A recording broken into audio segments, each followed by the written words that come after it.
Welcome to the Ultimate Founder podcast. On this week's episode, we have Andy Ramage. Andy needs no introduction. He has built one of the largest followings and online communities in the alcohol-free space. But today, we hear all about his journey as a founder. Andy Ramage, welcome to the Ultimate Founder podcast. Finally. Yeah. Got you. Let's do it. Let's do it. I'm slightly wet, but apart from that, it's the lovely English. Nice matching clothing here as well. Yeah, I kept the jacket on. Let's go. So, Andy Ramage, 2 books, been on some of the biggest podcasts in the world. Yeah. Built probably one of the biggest alcohol-free movements that I've certainly come across. So there's a huge amount I want to cover today. The alcohol-free journey, absolutely, but I really want to get under the skin of Andy Ramage, the founder, the businessman, the family man, everything. So for me, I always ask, it'd be great for anyone that's going to listen to this, a bit of a backstory, your journey from sport through to business, then to where you are, just to give a sense of people that haven't seen you live on social media, a bit about you. Yeah, so the whistle stop is 16 is the first junction point. I got a chance to go and play professional football with Leighton Orient or stay on at school, rugby and education. Truth is, I was much better at rugby than I ever was at football. Right. But I took a punt and went down the football because I loved football. So I left school at 16, which feels so young now, doesn't it, leaving school at 16?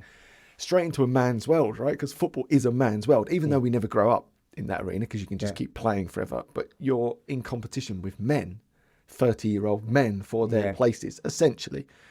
And that is a big wake-up call, and especially when you realise you wasn't very good. Yeah. So I had to work out quite quickly to train my mind a little bit differently. So I really got into that. I started to read books. I mean, not many footballers at 16 back then were reading books, but I really got into the concept of training my brain in a different way because I knew technically I wasn't going to be good enough. As luck would have it, through that training, broke into the first team, scored 1 goal in the Football League. Wow. That was it. 1 goal. Claims to fame. That's it. Yeah. I've been dining out on that. I was talking to someone recently. I said, I've played in the league and scored 1 goal and I'm still dining out on that and I'm 51 years old. Brilliant. You know what I mean? But when it got really exciting I was 19, I got injured and it was over, which is a really common story, obviously in the world of football and any type of elite sport, you get an injury, you're out. So that was devastating. That was heartbreaking. At the time, but it built resilience you have to. I had to bounce back, find the new path. I went travelling. In truth, I sort of bummed around for the best part of 7 years and had a bloody brilliant time. Wow. Went all over the world with my now wife, Tara, lived in Australia, lived in New Zealand. Didn't arrive back to get my first real job, I'm going to say proper job, until I was 28. Wow. Which is a big number. And I do a lot of work at the Professional Footballers Association, their business school. So I work with all the athletes coming through. And I always tell them that story because a lot of them will turn around at 28 and say, I'm too old. I've missed the boat. I'm like, I didn't start my professional career till I was 28. And the average age of retirement for the average professional footballer is 27. Wow. So they're younger than I was when I started my first job. And my first job was in the trading pits on the IPE, the International Petroleum Exchange, because my big brother is a trader. Right. He's an oil trader. So like big brothers do, he got me a job, effectively. Yeah. But I never did one bit of his business. That was the deal that we set between us. But I loved that environment. It's the real, the guys in the bright jackets screaming and shouting. And you would have been brilliant down there. You were down there. No, I was in trading. So I was in the equities side. That's right. So know it well. So back into 2000, pre-2000, was that 99, 98. No, I was at Deutsche Bank. So I was on the equities trading floor there when it was... You still had the cash trading in the middle of the trading floor, the sales trading one side, and it was, you still had the hoot and holler, open lines and away you go. But it was, without going too far off piece, it was one of the times of my life because it wasn't just the business side, it was the social side, which was pretty mad. And you and I have got a similar story in terms of our football background. Yeah. That's why I think athletes are brilliant in those type of environments, right? Because you've got to be tough and mentally resilient and physically resilient in those environments. And I think that's why you tend to excel. And I loved it because I was sort of quite bulletproof, being of ginger persuasion, like yourself, and not very... We can say that between friends, fine. And not very good at football. I got abused constantly as a player, right? By both fans and management. So I was sort of bulletproof. Yeah. By the time I stepped into the floor and someone screamed and shouted at me, it was like, whatever, mate. Some sort of posh bloke, as opposed to some rough and tough football fan that actually might have been quite menacing. So I found that environment, I just excelled in it. I was good at the numbers and good at the social side of it and the business side of it. And fast forward 10 years in that business, I effectively built my own business within a business that was like really successful. But it was around that time that I had my epiphany moment, stopped drinking, reflected on my life and looked around at all those other people in the room as successful by that one yardstick of monetary income, or a lot more successful by that one yardstick. Most of them, broken bodies, broken minds, 10th marriage, all that stuff going on, depressed, addicted. And I just thought, what are we all doing? None of this makes sense. Well, like clearly our quest for our version of success is not that successful because none of us seem to be very happy. And neither was I at that stage. I was 3 stone heavier than I am now, unfit, overweight, resting heart rate had gone from 42 to 68, drinking too much, doing all those things, was mildly just a bit fed up with life a little bit, if you know what I mean. And then I had that epiphany moment of, right, I'm going to do something different. And that was the moment my founder journey really began, funny enough. Because up until that point, I was working within organisations, which you and I know is a very different game. Absolutely. It takes a ton of courage to be a founder or to step out and run your own business, whatever that looks like, from starting a coaching business to starting a big, whopping great big business. So my founder journey began because what happened was, after that epiphany, I decided that I was going to stop drinking, and I started to discover my true self underneath this sort of facade that I built for all these years, this like big drinking, party kind of guy, right? That was the persona I created. So I was now challenging that and realising that actually there was elements of that was still there. I'm still a pretty fun lad and all those type of things, I hope. But a lot of it needed to go. And it was too hard for me to reinvent myself in a space that had known me for 15 years as a certain person. People just weren't willing to accept it. My big boss at the time, I approached him. I never forget it. And I adored this guy. He was like the best in the business. And he really took me under his wing. So it was quite hard, this whole transition. And I took him out to lunch one day and I said, David, look, I want to go and do an MBA. And I want to go to London Business School, which I'm pretty sure London Business School is one of the number 1 business schools in the world and one of the most expensive. It was about 80 grand then. It's probably about 100 grand, no doubt now, to do an MBA there. And I was like, and I want you to pay for it, as you do, over lunch. And he just sort of stopped in his tracks and went, don't try and be someone that you're not, first and foremost. And he went, can I swear on here? How the fuck is that going to make me any more business? Make me any more money? And I was like, I think our paths are about to diverge. Do you know what I mean? I think we've reached a place in our relationship where you're never going to see me as anyone else. And his advice was really wise, but he'd misread me. So he was thinking, don't try and not be the big beer drinking fun guy, because that's who you are. But he didn't realise I wasn't that guy. I was someone that wanted to study and learn and develop and grow. So whilst his advice was wrong, right on one, it was completely wrong on the other hand. So that was the moment I thought, I've got to leave. I've got to go. And that took you down into the world of founder. And at that point, so how old was you then? So I'm about 37. So similar to me. So that's, in that phase of life, it's a big, bold move, isn't it? From, corporate income, corporate lifestyle, corporate setup, institutionalized to, right, I'm now going, I've got to go make money. How did that sort of transition happen for you? And then what was that journey like? It was unbelievably scary. Because my whole life persona, I built this big business that was really financially rewarding. I had young kids. Was I about to put all of it in jeopardy? And there's a big argument, especially in that world that I was in, that it's the business rather than the individual. So, and there's a lot of truth in that as well. A lot of individuals will come out of a business like that's got all the reputation, that attracts business, go on their own and flop massively because they can't do it outside of that institution. And we were told that repeatedly, clearly, to keep us locked in. So we no one ever left. I was one of the first people to ever leave in all the years that I was there. They become so, golden handcuffed into those businesses. So I was bricking it a little bit, I must admit. And I thought, have I, made a huge mistake? So I got 9 months gardening leave. as well, Right. which was great. So I effectively set up a franchise. So it was like a baby step, but I set up a franchise in a bigger franchise Right. because I needed their infrastructure, especially when you're in the Yeah. financial world. To set up from scratch would be such a big involvement that Yeah. I wouldn't be able to do the thing that generated the money. Therefore, it would flop before we Yeah. got started. So it was like a franchise within a franchise. So I had 9 months out, and then I had to build a team from scratch. Right. But there was 2 of us in that, another co-founder.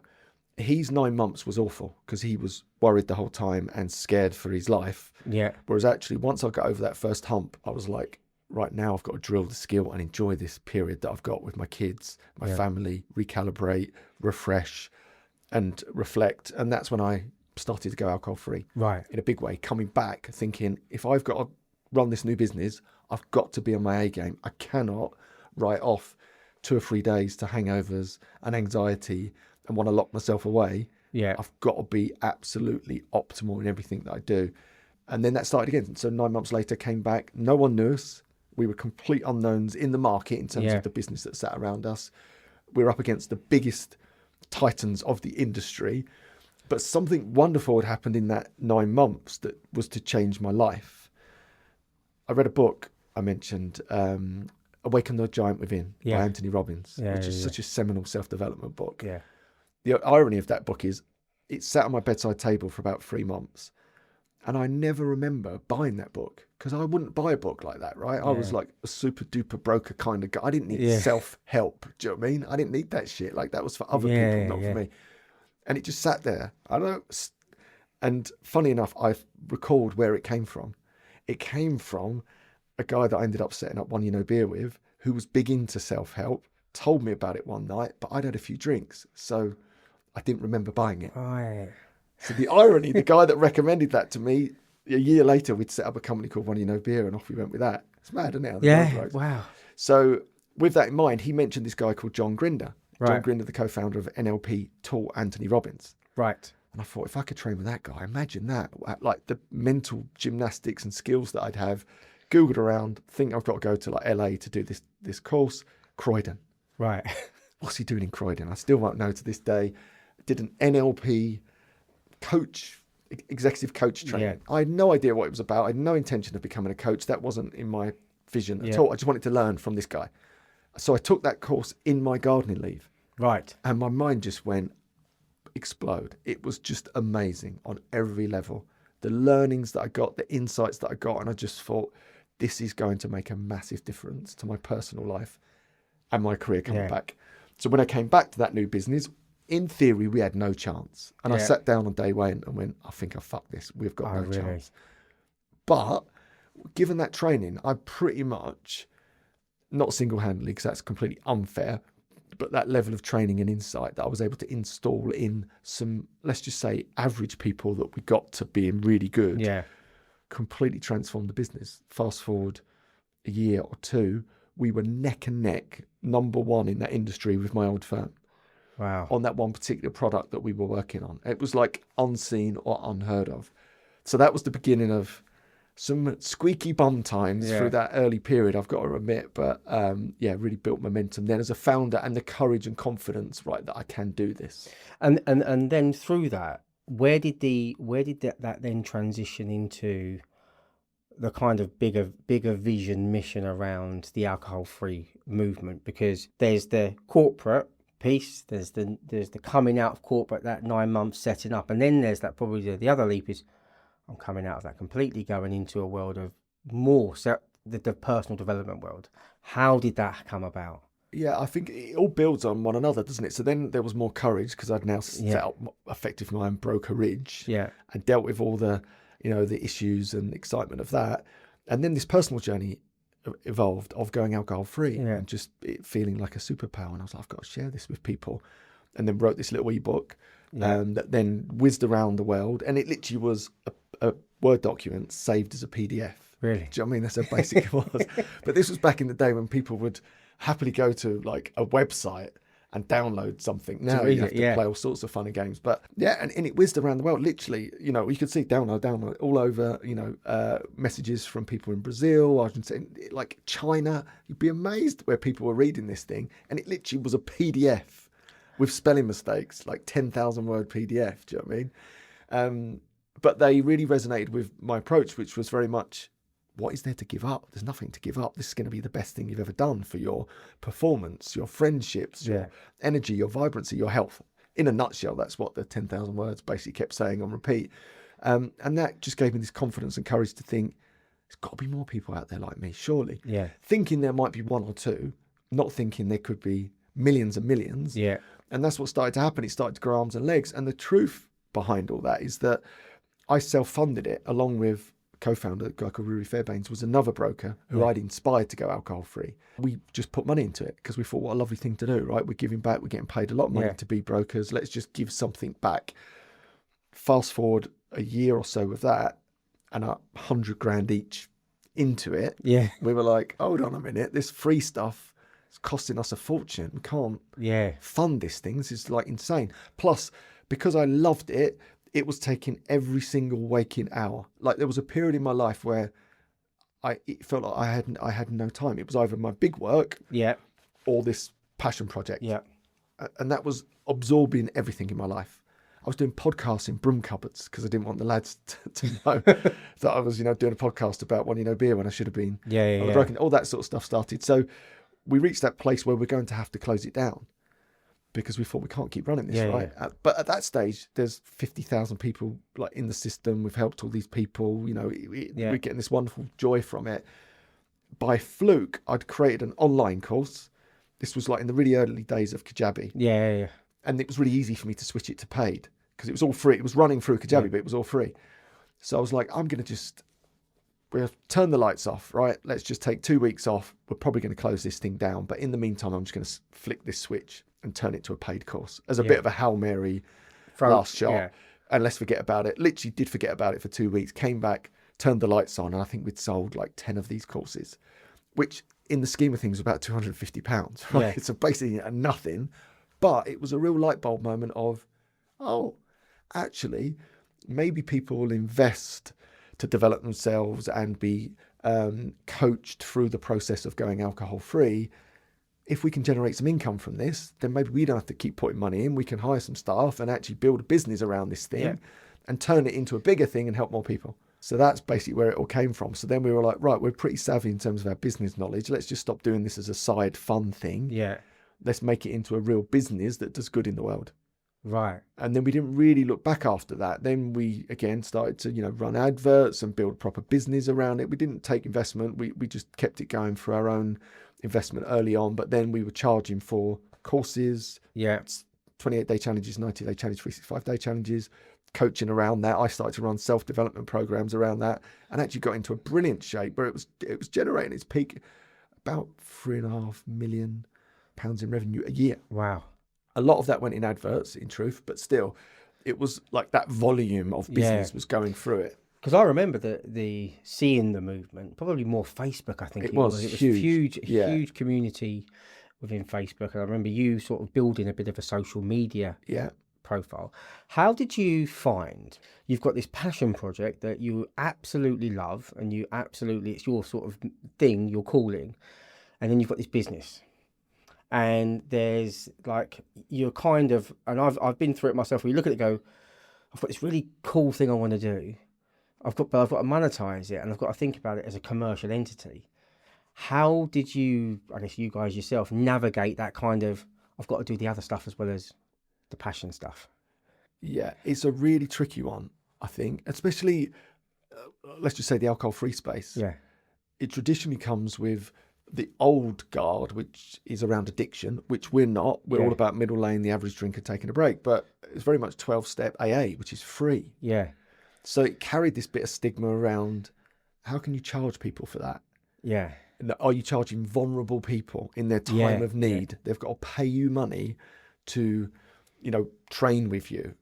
And we would get quite a lot of pushback against that early on, which was really harsh and unfair. Yeah. Because my mind was, well, it's a bit like, everyone should exercise, really, because it's incredibly good for you. Now, you can exercise by putting on your trainers and going for a run for free. That's available to you, isn't it? Yeah. But equally, you could pay to go to a spin class or rock climbing or a gym or swim, or you could go and swim in the ocean for free. So my mindset around it was very much, we need to provide people with more options in the alcohol-free space. Yeah. Some people might want to go down the AA route, and that's wonderful for them if that gets them a result. But others might want a specialist training. They might want a one-to-one coach. They might want to join a group like One You Know Beer, or take a challenge, or, you know, come into our Dry app, or whatever it might be. So we've got to provide options. So I had to sort of get my head around that first and foremost. But equally then, it is challenging, right? Because it's got to be commercial. Otherwise you can't do it. Yeah. The thing that you love, as I described, and I'm a real, you know, a good example of that, was hundreds of thousands of pounds of my own money into it. Yeah. So making that transition was hard, but I think it was experimenting with what works and what doesn't, and also being courageous enough. You're going to get it wrong. Yeah. And we upset people along the way. You know, we upset people who are like, you shouldn't be charging for this, or you're charging too much for it. You know, you've got to be willing, unfortunately, to plough through a little bit of that to try and get it right, because you rarely get it right. Yeah, and I think that I think the journey that when that business was happening was very much you was a face of the business, and I guess you had to put yourself sort of publicly out there. How did you go your journey in terms of growing a following? Because there'll be people who may listen to this and see you and go, right, he's nailed it, right? He's unbelievable on social media, shows up every day, very consistent, but that's taken the 20,000 hours. Coming out the broken, how did you then go, do you know what, I'm going to commit to going online, showing up and putting myself out there? Because there's a lot of people that find that bit really tough. Yeah, and it is. And my starting to that wasn't very good. I was never meant to be the out front person. The other guy is a complete extrovert, whereas I'm an introvert. So my plan was, I'm going to do all the writing, because I love all the writing, all the thinking, all the course designing, all the education. You know, I went back and did degrees and master's degrees. I was not meant to be the guy up front, ever. And in fact, in the really early days, we got asked to do a talk at Shell, right, that the oil major, because we're both oil brokers, about our experiences and going alcohol free and One You Know Beer and whatnot. And I was so ridiculously nervous. I cannot tell you. This was like the first ever public speaking event for me. And there was only going to be like 10, 15 people there. It wasn't some big event. So we got a speech coach, if you call it that. And this guy comes in, and I had to rehearse a little talk, and it was like about 2 minutes long. I'm talking a 2-minute talk. So we met him somewhere in London, and I had to deliver my talk, and I was totally unprepared because I'd been too busy at work. And I tried to do this little speech. I went bright red. I felt like what a comedian must feel like when they die on stage. Right. There's 2 people in the room, the other co-founder and the speech coach, and I've completely died. I'm bright red. It's going horrifically wrong, to the point the speech coach, who clearly wasn't a very good speech coach, definitely didn't train with me, turned to the other co-founder, and said, if you've got an important message to share, he's not your guy. Oh, God. In earshot of me. Right. So it was like the worst possible start I could ever have to being out front, because I was nervous anyway. Public speaking scared the life out of me, and I was never meant to be that guy. Yeah. What happened though was that I had something to say. I was the guy because I had all the knowledge inside my head. I wanted to talk about it. I wanted to tell people about it. I wanted to share about it. So that was, I think, such a drive in the end. I couldn't hold it back. And we had social media, so Facebook and whatnot. I didn't have any personal social media. Never had personal social media. I've only set it up since. Yeah. So it wasn't like I had to go onto my Facebook account and then suddenly be a new person. I didn't have one. Right. I didn't have any accounts, not one social media account ever, until we started these things. But we had a One You Know Beer social media account. So what I would do is I'd go for a long run, because again, we're athletes, right? Yeah. I'd get my confidence then. I'd feel like powerful and dynamic. And then I just started pressing live on this talk, because what I knew is I had to practice my public speaking, and I couldn't think of a better way to practice than doing a live, because it scared the shit out of me. Yeah. Like in the old days, I can't even think if it does it now, because I did one this morning, but it used to go 3, 2, 1, and I'd be like, like literally couldn't breathe, and then at least just me with a phone. Yeah. And what I thought is, again, Anthony Robbins. I remember reading about Anthony Robbins. Anthony Robbins said, and he's been said he's the greatest orator, blah, blah, blah. Yeah. And he went, I actually was not a very good public speaker at all. But what I did was, and it's all in these books, what I realized my contemporaries were talking, if they were really good, maybe once a week. Most of them probably once a month. It's 12 times a year. So he thought, if I could speak every day in public, in a year, 365 days, I'd have more experience than almost all of my contemporaries that have been doing this for 10 years. So he spoke anywhere and everywhere. He'd go to old people's homes that didn't want him to be there, and he'd speak. Just did it. He'd speak twice a day somewhere, like all for free. Didn't want money. He wanted just to speak. And of course, you can imagine, right? A year later, like if we had to stand on, I say this to anyone, if you stood on a stage, 10 days in a row? I reckon by day 11, be easy, wouldn't it? You just get used to it. Everyone would. Yeah. There's not a person in the land that wouldn't. We just don't get a chance to do that. So my mind was, I'm going to use a live as a way to train this skill. So I just started pressing it, and then I press it the next day, and then I press it the next day, and I make myself do it the next day. But it was always at the end of a run. And people used to think, oh, he loves being in the woods. But the truth was, I was always in the woods because I'd have to run. Right. I couldn't do it from a standing start. If you'd said to me at home, do a live, I wouldn't have been able to do it because I wouldn't have had the energy in my body. So you built up the energy, and then it was like, right, I'm going to do it. Right, at the peak, I've got good reception. And then just stuff came out. And then I kept doing it, and then, you get a bit of, banter with it, and then just keep going. And how many years ago was that now? That's 10 years ago. So I think, they say the 10-year overnight success, right? I think people obviously see where you are today. And I know there's so many people, we'll come on to that, like so many people that are coaches within your community, and you support them to develop them as coaches. And I see a lot of people kind of measure them where they are to where you are now, and they forget the 10 years of what you've had to go through.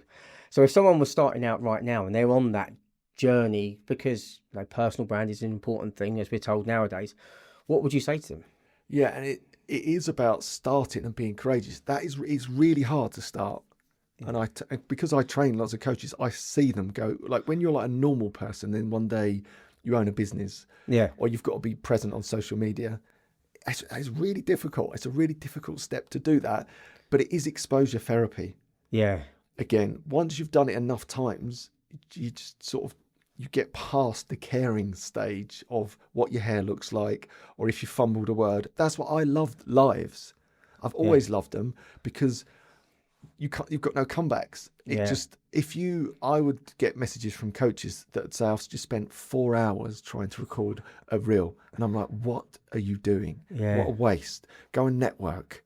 Go and meet someone for a coffee. That's going to be worth 1,000,000 times more than spending 4 hours on some stupid reel that no one's probably ever going to watch on social media anyway. Or what I'm like, go and do a live. Make yourself do it, because you can't re-record stuff. Yeah. You can't do 1,000 takes, check your hair and go, I fumbled that bit, I'm going to do that again. There is no take two. Yeah. It's take one. So I think what happened through that, it made me really comfortable with doing that. I've had to drill that skill. So anyone listening, it is that exposure therapy of, if you do something enough times, it eventually becomes easy. Yeah. It's the first time of doing it. And there's never a perfect time, is there? No. It's always going to be tomorrow or the next week when the business is perfect, or the offer is what it is, or the websites are great. It's today, isn't it? Yeah. It's like, be courageous enough today. It's so easier said than done. I know it is, but it is today. Yeah. I think there's, I think what I've done in my mind is kind of taken this, I've heard it from a few people, like white belt mentality. So if you go, I like this process now is kind of, I'm white belt on my journey to maybe one day black belt, but it's like, you have to start somewhere. Yeah. Right. And actually embracing the starting somewhere is quite liberating, because it's like, actually, I know I'm going to make loads of mistakes. I know and that's easy to say, but it really is. If you just say, I'm a white belt, and I've just got to go from white to, I think the next one's brown or blue or green or whatever it is, right? All I've got to do is keep just showing up, stay consistent and do it. It becomes less pressure, because I think the problem is you put so much, you want it to work so much that you overwork it and it never happens, and you just don't do it in those situations. So 1 year no beer, you've gone through the journey. How did that continue? Because obviously we met last year, I think, in a more of an official capacity, obviously me coming along to the retreat in Ibiza, and we'll touch on that as well. But we'd kind of crossed paths through a different few other industry people. So the 1 year no beer journey, how did that then sort of continue to manifest itself? And at what point for you was it a transitional point in your next phase as well? Yes, there's a couple of transitions in there. There's a transition from leaving the world of broking behind to go full-time into entrepreneurship, as it were, which was another massive leap. Yeah. And the reason being mainly because I built that franchise, that I owned the franchise while I was in the franchise. So it was the ultimate golden handcuffs. When you step out, that's it. Yeah. So to step out is a huge financial haircut. But again, on reflection, still one of the greatest decisions I ever made. Always the hardest decisions usually end up being the best decisions on reflection. And then I stepped into One You Know Beer, and COVID pretty much hit. Right. So it was disaster all round. I was like, I don't even know if this is going to continue. How's it going to work? Is it going to play out well for us, or is it going to be a complete disaster? And then what I realized is that, and you'll experience this, and lots of your listeners will experience this, in partnership is really hard in business. So bloody hard. Yeah. And it takes a really skillful pair or a lucky pair to be able to manage that. Yeah. And we were really mismatched. The other co-founder of One You Know Beer, in our personalities were completely mismatched. But he was brilliant for me in the early stages because he had that ridiculous extroversion. He helped me onto the stage, as it were. Yeah. And I think without him, I've got to give him that. I don't think any of this exists. It's the truth of it. But over the other side of that, once I got my own head of steam up, it was like, actually, net, we're not compatible going forward. My views around alcohol were different. I was alcohol free. He wasn't. Yeah. Which I always struggled with because I thought it's very difficult. Not that you had to be that way, but I thought if you're going to be at the vanguard of a movement that's about being alcohol free, you sort of got to be alcohol free yourself. Yeah. Everyone else can do what they like. Yeah. But if you're going to be a vocal piece for that movement, I think it's very hard to do that and still be drinking, right? Yeah. In my opinion. So we had a sort of ethical mismatch to the point that I realized that I don't think I can continue in that business because I was a bit fearful, in truth, that he was going to make a big, whopping, great big mess of this thing and sort of almost take me down with him. Yeah. So we decided to part company. Right. So that was another massive, massive choice in life, right? I've just stepped out of broking into what I thought was going to be this like big new entrepreneurial career. I'm 6 or 7 months into that and realize I can't continue, so I'm going to go it alone. I didn't know what alone was at that stage. I was just going to start some stuff. COVID hits and I'm like, I've absolutely had a shocker here. So what I did do for that little brief period, I went back to broking. Right. Which I'm not ashamed to say, and I think it's really important that people hear that as well, right? Yeah. That in that period, I went back where the money was really easy. I had to go back in a different role because I wasn't the boss anymore. I just went back as a broker, generate some income for probably 9 months, right through COVID, right in the heart of the eye of COVID, and built around the edges my new business. Because I didn't have a business. I stepped out, I didn't have anything. Yeah. I was under non-competes with One You Know Beer. So my old trick, which was alcohol-free, I couldn't do. So I had to completely reinvent myself whilst doing my broking. So I was almost back to square one again. But this is the difference, isn't it? Once you've done it once or twice, you've got the skill set you need to do it again. Do it again, yeah. Much quicker. So I went back to broking for 9 months. And 9 months I resigned again because now I built a business again. Yeah. In that 9 months alongside. And because it was COVID, it was the glory days of online training, right? Because no one else had anything else to do, did they? It's the truth. Everyone was on. Everyone sort of. I think there was that platform Clubhouse. Yeah, that came out at that time as well. So everyone was jumping into it, weren't they? So that allowed me to reinvent myself. So I had to reinvent myself in an area that I hadn't been in before, which was just self-development. Right. Which I loved. And obviously I had all the coaching and positive psychology masters and all that stuff. And then through that, then started training coaches and coaching because I couldn't do the alcohol-free stuff because I was on this ridiculous non-compete with that. So that forced me into this new arena to set up, which is now Coach Business School, effectively, which is a sort of broad umbrella for all the little businesses that I run. But so I was more or less forced into that as opposed to this skillful strategic plan. It was like, shit, I've got to do something. But I think that's how it happens. Yeah. Like, I know I can completely resonate on the business partner side. I've been through a business partner, sort of divorce, separation, how you go through that. And I think it's great. You can't get that time back because the experience of going through it is phenomenal. But then on the flip side, you're going into this kind of reinvention phase. And as you say, like once you've done it once, and someone said this to me, because you've done it once, you can do it again. It'll be a lot quicker. And it is true. I genuinely believe that.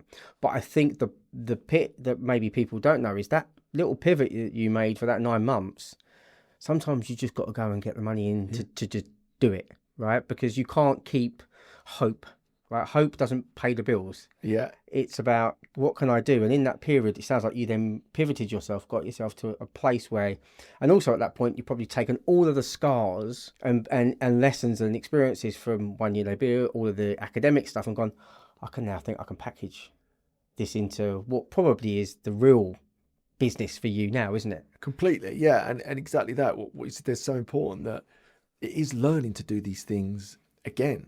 Yeah. And being better at it and faster at it and being confident to do it, but equally being skillful with it. And for me, being skillful was going back and doing a normal 9 to 5 kind of job. Yeah. But equally, there is a secret to that. And I know I always come back to it, but I don't drink, right? Yeah. That gives me a massive advantage. Yeah. I couldn't have done that if I was drinking. And the reason I couldn't have done it, because I wouldn't have had the time or the capacity to do it. I would have only been able to do the broken thing. Whereas because I knew, I was confident, I could do my broken and still have energy and time to build a business alongside it, it's a skillful move. And that was the truth of it. Yeah. But had I been drinking, I'll hold my hands up, I would not have had that capacity to achieve that. And again, then probably the clarity to make the decisions that you have done since then. So the business that you've now built, you've stepped away from 1 year no beer. You're still a massive advocate for the alcohol-free space. It'd be great for people to hear, like, what does the business look like now for you, and how does that structure, and what does it offer? Yeah, so the business, and it's evolving all the time, like you have to. So there's a couple of arms there's a few arms to it. Yeah. And that's, I think, always a bit of an issue as well for founders. There's a million things you could do. That's what I said when you and I got together off the podcast and we had our catch up and we were talking about the whys and the wherefores of the world, and we're getting together. I was like, what we're not going to do is start a business together. Yeah, that's 100%. Yeah, it was like, because I know what'll happen is you get two founders in a room and they're like, I've got a brilliant idea. And you're like, I've got a brilliant idea. Let's go and do this. And before we know it, we've got this another business on top of the other. Yeah. So it's best to keep just as a friendship. And we'll save businesses for another time. So essentially what it is now, it is both coaching and training of coaches. Right. But where it's going as well on top of that very much is into the corporate space, which I am now, but in a much bigger way in terms of creating we call it the CBS method, which is about, it aligns with Coach Business School, but it's about cognition, biological capacity and significance, right? Yeah. 3 things that I think you need to be truly successful. But I really have a bigger vision for that now, is to roll that out. I'm really only dealing in the sort of, let's just say, high-end professions, entrepreneurship, trading, broking, where I have a backstory and a background, but very much just around training and coaching is a big part of what we do. My own personal coaching, which I absolutely love doing, still is a big part of what I do. And I have various different retainers and contracts all over the city and with individuals. Yeah. Retainers where I work in big organizations, and actually just I'm the on-site coach for their top performers. And then we train the coaches as well, which I also love to do, because I think that's really important, to train really highly skilled coaches so they can go out into the world and do their thing. And the mishmash of those things in terms of the Coach Business School is what I do. And then I'm involved in loads of other little businesses around the edges. But that's the sort of core. That's the core bit. You've got the core bit, and then you've got this up and coming brand called Authentic Brew. Yeah. So you've got really Authentic Brew, which is, I'll let you describe all about Authentic Brew.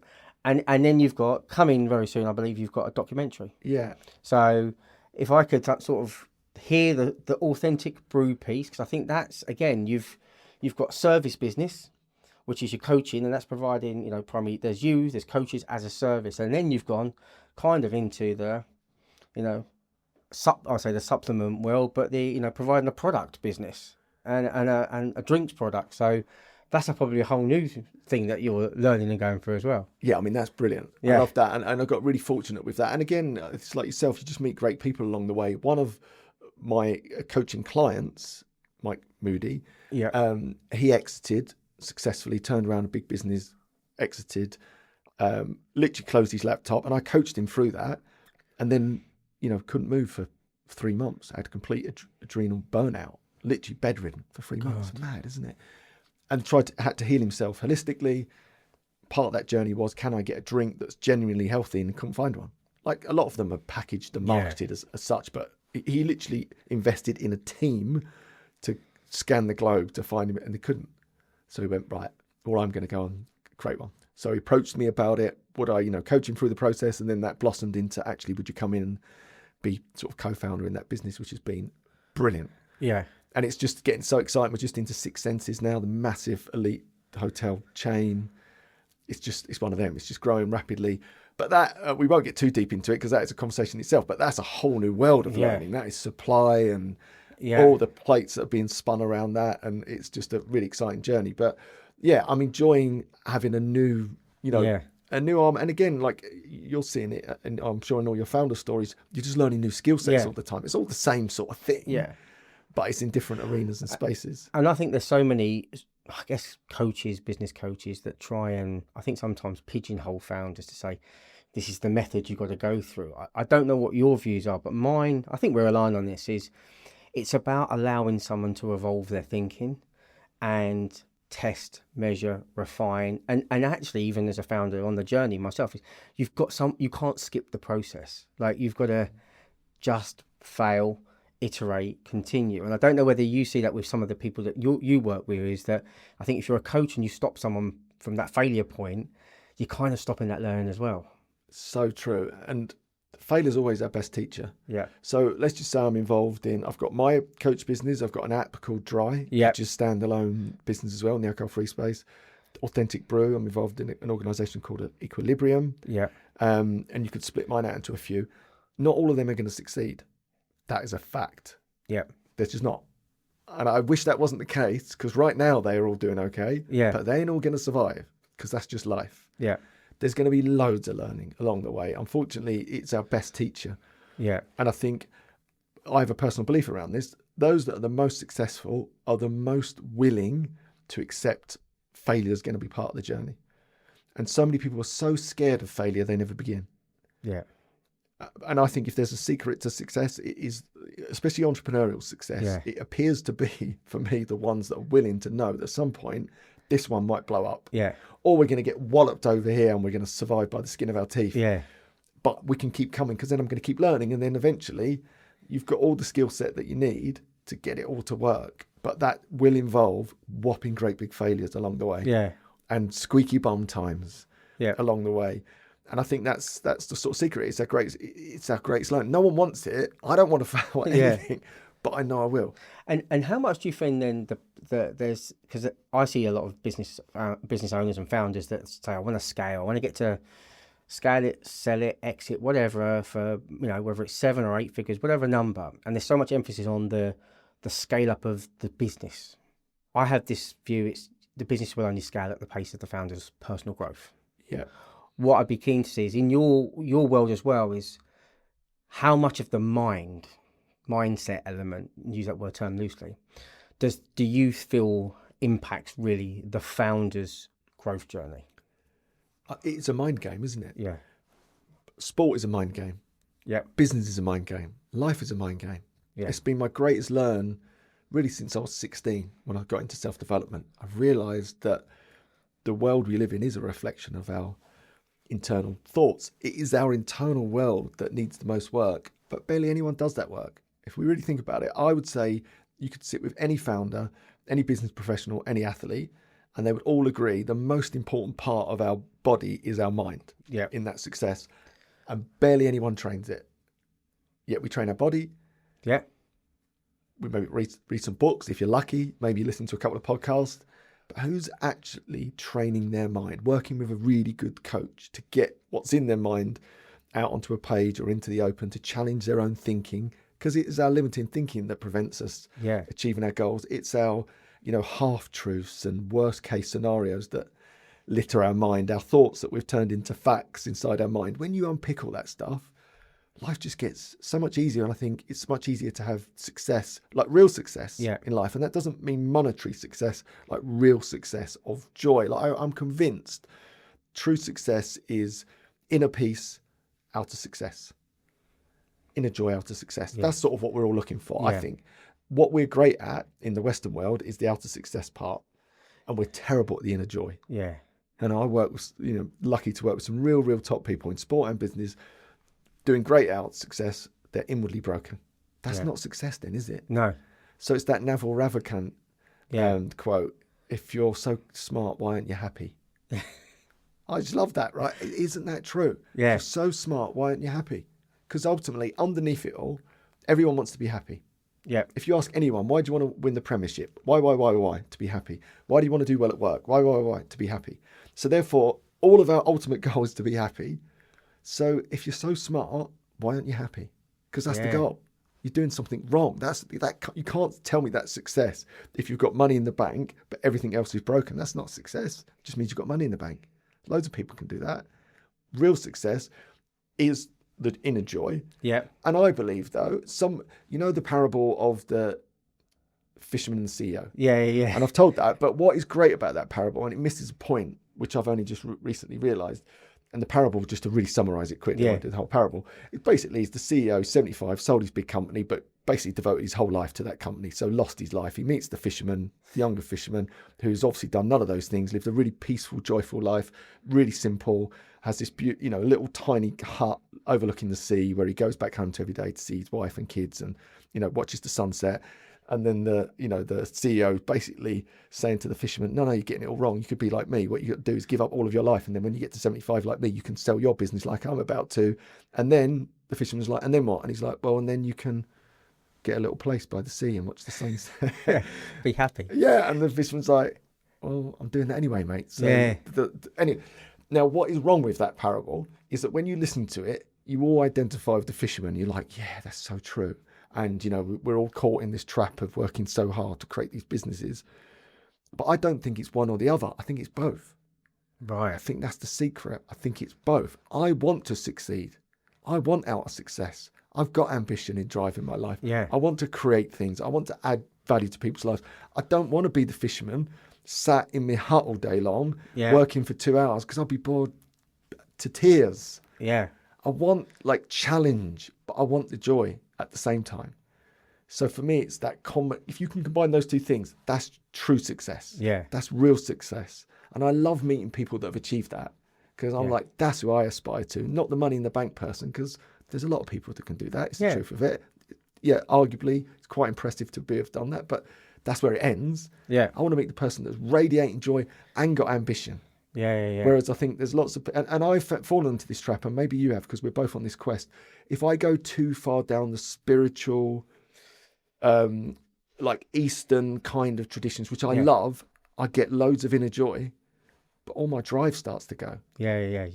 I get so zen with it. I'm like, it doesn't matter what happens, right? I'm like, I don't need any money. Do you know what I mean? I could live in a barrel. So then I lose my drive to go and do good stuff in the world. So there's got to be a combo. That's the thing. Yeah. I want drive and inner peace is the mission. And then, so that leads me into, I guess, the retreat that you run. Yeah. And I know there's one, I think, coming up this year. In May, In May. Which would be good. I was on the retreat in last September. It was probably I've openly said, it's been one of the biggest life-changing experiences that I certainly have gone through. And it came the most perfect time for me out of nowhere. But I'd like to understand what inspired that. So, because without giving too much away, and I'll let you share the kind of ethos behind it. But there is an element of spirit. There is a bit of it. There is a bit of inner peace there. But there's also, I think, it combines the outer success piece, so it doesn't go too far, with a narrative and theme that you build around it. And I'd love to understand what inspired you to come up with the retreat, but also how that then now transpires to the impact it's having on people and what anyone can expect that decides to go on the retreat. Yeah, it's really around the concept of going on a long walk. Yeah. Although we don't go on a long walk, we're together, although we do some lovely hiking and whatnot in this beautiful space. It's so rare. I mean, think about it. Anyone listening, when was the last time you actually gave yourself 2 or 3 days just to reflect and really think about your life map going forward? I would argue there's probably barely any humans that have ever done that. Yeah. We're all too busy. We might occasionally get, a pad and pen on holiday and sort of do a bit of reflective work, and then all of a sudden it's time for lunch or, time to go swimming or whatever. But actually to have a really structured process around that thinking and have 2 or 3 days of no phones, ideally, although it wasn't mandatory, but we really encouraged that. no meetings, no family around you, no Yeah. distractions, people you've never met. Yeah. So you don't have to sort of play that pretense of, dealing with the kids and all that. That's such a gift. So I'd achieved that through long walks as well at times. And I thought, wouldn't it be great if we could create a space and a structure to bring people together, and hope then that space and structure creates some magic and insight for people. And like everything else, I had no idea whether that would work or not in that environment or that setting until I tried it. But I knew it would be a gift for people, because it's so rare to have ever had an experience like that. And as it transpired, that's basically what happened. I didn't know what it was going to be like. But it was, for me, it's the best thing I've ever been involved in. In the decade and a bit of doing this. And your presence was massive as part of that, which was truly appreciated, and you know that. But actually the secret was, and a bit of the joke, wasn't it? All the good stuff happens when I'm not in the room. Yeah. But because it was the magic of bringing humans together. And actually it was that insight right on the first day when I did the numbers and went, if the average age is 40, which has been a little bit generous, I think. It's probably about right, actually. Yeah. And there was 25 of us on that retreat. Yeah. That's 1,000 years of wisdom. It's just cool, isn't it? Yeah, when you think of it like years. That. 1,000 years of wisdom together. And that was my sort of energy for it. It wasn't about me. I'm just creating the structure. It's actually about, again, like all good sort of coaching, it's really giving the platform for people to actually reflect and share themselves. And that's where all the good stuff happened, didn't it? Yeah. In the small groups of 5, in those reflective moments, brought the group together, all those insights started to bubble up. It was just a joyous experience, wasn't it? Oh, it was different. It was the space. I think that's what it was. It wasn't a forced textbook. Yeah. Fill out this, go and fill out that, go and fill out this. It was actually, everyone was allowed to kind of create their own framework throughout the few days. Plus, it was in a beautiful location. Yeah. As well, overlooking the unbelievable Rock of Esvedra, yeah, which is cool. Which is good. So you've got one coming up, in May, which is good. So there's still a few places left for that. Okay. And it'd be interesting to do it again in the same location. And maybe it'll be even more impactful or less. It's going to be interesting to see. We might do a Camino walk as well. That's sort of secret, only for those that have been on the first retreat kind of invitation. But I'm loving that. I'm loving that. Again, this is the same thing. It's stretching yourself, isn't it? I never run a retreat. I didn't know if it was going to work. Let's run a retreat. This is the infrastructure. Bloody hell, that worked really well. We'll do that again and see what that feels like and looks like. And also, it's just a nice thing to do. My daughter will come on this one. Amazing. A bit like you've got one of your sons in the business, which is nice. So she's going to come along, and I think sunbathe for a week, effectively. But apparently, she's going to help out with a little bit here and there. And then there's also the documentary. Yes. So I don't know if anyone's aware, but there is a documentary on its way, and I'm excited to see it. It might be good for you to give an overview, the long-awaited documentary that's due to come out soon as well. Yeah, long-awaited is an understatement. It's been going on for about 2.5 years at this stage. So the documentary is called Going Dry. Well, that's the working title at the moment. I mean, that might change if someone buys it and decides to change it. But effectively, it is really all about inspiring people to take a break from alcohol. Right. And what we do is we charter 6 different people from pretty much all over the globe, predominantly North America, who were average drinkers, like myself, middle lane style drinkers. We filmed them before, whilst they were still drinking, got it all on camera, all their stats. They then take a break. I coach them through the process, 60 to 90 days, track all their stats, come out the other side. Do they make it? What are their stats like? Do they experience all the wins that I hope they would? Whilst going on this sort of global adventure of talking to the thought leaders, the researchers, the whistleblowers, all about alcohol and the alcohol industry and how we've sort of got ourselves into this mess. So it's got that sort of movie style, Netflix style, brilliant, like vibe to it.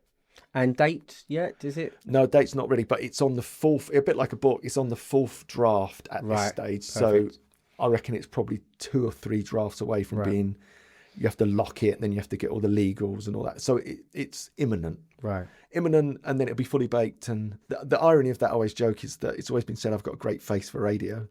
And now here I am on the face of this documentary, which will be exciting. And I guess then what's next? What's next in the founder journey for you? Are you staying where you are? Because we talk about, there's this phrase that you used when we was away on the retreat, and since then I've sort of read the book, and it's is it less but better? Yeah. And it sticks with me because I think that's such an amazing few words, less but better. And How is the world of Andy Ramage moving going forwards for you? Where's the next phase?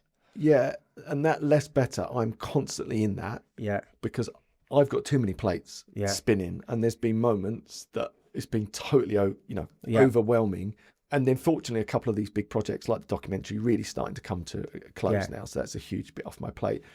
But I think it's being really courageous, right? Because there's build a big business and sell a big business, or there's build a business that, and what's your catchphrase? build a business and life you love. Yeah, that's it. Like that's what we're all trying to achieve, and Yeah, obviously you do that brilliantly. That's what I want to do. Like I want to love what I do. I have no ambition to retire because I just don't think that would be healthy or good for me. same there. So I just want to build something that will last me a lifetime. Yeah, That I don't need to sell. There's other businesses that I want to build and sell. yeah, And so we'll have that going on. But what I really want to work on is less better in that core bit of the business yeah, that I can really enjoy, that really adds value to people's lives, that's not overwhelming. yeah, That's not, meaning ridiculously long hours and sort of stresses and strains that can come with those, like more or, sometimes. Can we do less better? And then with that, I think you can offer an even more premium service. yeah, So the irony of that is from an economical standpoint, that you might be able to do a lot less and charge a lot more for it. yeah, Because now the service is at a completely different level and that reputation's building. So then you've got more time to read and develop and grow and learn yeah, and add more value to yeah, your clients or your business. So there's a real balancing act of all of this stuff, because I think if you find yourself working too hard for growth and you can't grow, you've nailed it again. You can't grow yourself. You get stuck. yeah, So you've got to be able to try and create it in a way that gives you the time to develop and grow. Otherwise, you can't develop and grow your business. And also, I don't think there's anything wrong with having a business that is a lifestyle business. yeah, I think that's got a bit of negative stigma in some ways. I remember when I first started One Beer, and we got these marketers in, and I have an issue with some of these people because I think they massively overcharge for what they do. And they were like the hype gang. yeah, Where's this going to be in, 2 years time, 5 years time? How many members are you going to have? And it was like, and I was a bit like, well, I don't know, 10,000. I'm quite happy. And they were like, that's a lifestyle business. It was like sort of shot down straight away. So I was like, well, now we're just in a lying game then, because I'm just going to have to sit here and lie about these big numbers that I'm not really that bought into. And of course we did. And it was millions. And then we built infrastructure that supported millions. And then we had, in the first year, 50,000 people turn up, which was wonderful. yeah. But when you think you're going to get like 1 million in and you've built infrastructure, that it feels like a loss. Whereas for me, if we'd stuck to my plan, that would have felt like a great win. I'm with you. I think lifestyle, I think there's a real, I think the marketing world, particularly in the online space, has created a very negative theme around a lifestyle business. Most businesses, really successful businesses, even 20, 30, some of them are really successful lifestyle businesses that they hand down to their family. Yeah. There's nothing wrong with that. Like I have no intention of what I'm creating to create an exit. I've got my son in the business. Brilliant. I've got my nephew in the business. Like, it's a family business. Like, if that fills my cup and serves my purpose, then that's really all that matters. I just think that the reality is, to get the exit, to get the sale, one, it's very, very tough. Two, you probably, once you've sold it, you probably got to stick in it for a couple of years unless you've made yourself fully redundant. And then what are you going to do? I've just had Matt in here and we've had the whole conversation about the exit he's gone through, which has been great for him. But there are some people that I spoke to this year, they're like, oh, like, the fun is in the building and keeping the building, in my opinion. Like, that's the great bit. 2 more questions. Yep. If you was to recommend, I haven't asked this to anyone else, but I think you're the man with the books. If you was to recommend 3 to 5 books to anyone that really sitting there and needs to, I guess, get themselves going again. I know you mentioned Awaken the Giant within, which I think is a foundational one. What other books would you recommend to people right now that have sort of had that impact on your life? Yeah, Essentialism. Yep. By Greg McGowan. That's a brilliant book. That's the less better. Yeah. I think that's a great book. I also think Philosophy for Life by Jules Evans. Right. It's a really important book. And that is really about Stoic wisdom and philosophy. Well, it's about ancient philosophy, effectively, but it's all mind training around like CBT.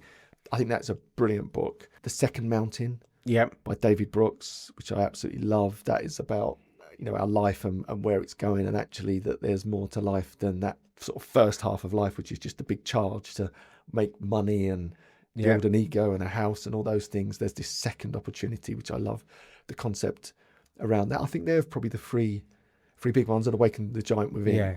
I think if people were to start somewhere, that's a brilliant place to begin. Yeah, if you could I think absorb the that's a big wisdom one. from that.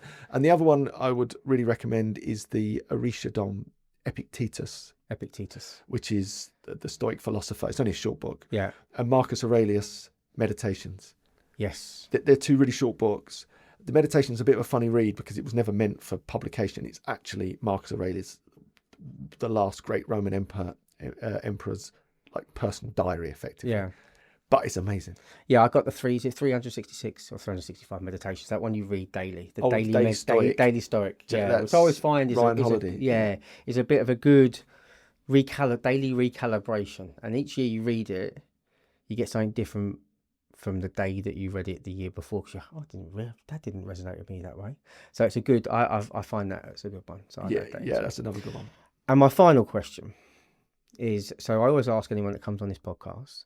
Is obviously the title is The Ultimate Founder, and The Ultimate Founder has different connotations and versions for different people, for me, for anyone else. So there isn't a hard set. But for you, if I was to say like, what for you is the ultimate founder, what do you think is the ultimate founder? Yeah, I think it comes back to that concept that we discussed earlier. I knew you were going to say this. Yeah, someone that can be really outwardly successful, that's really driven and ambitious to build a big business, do good in the world, whatever it is, but do it with a real smile on their face, like radiate joy. Yeah. Like, how cool would that be? That's the ultimate founder, isn't it? Yeah. The ultimate founder walks in the room and they radiate joy. And of course, they've got to deal with shit stuff. And at times they've got to put a different hat on and be, to the point. But in general, they radiate joy through the troubling times, through the difficult times, and they're also there to celebrate the good times.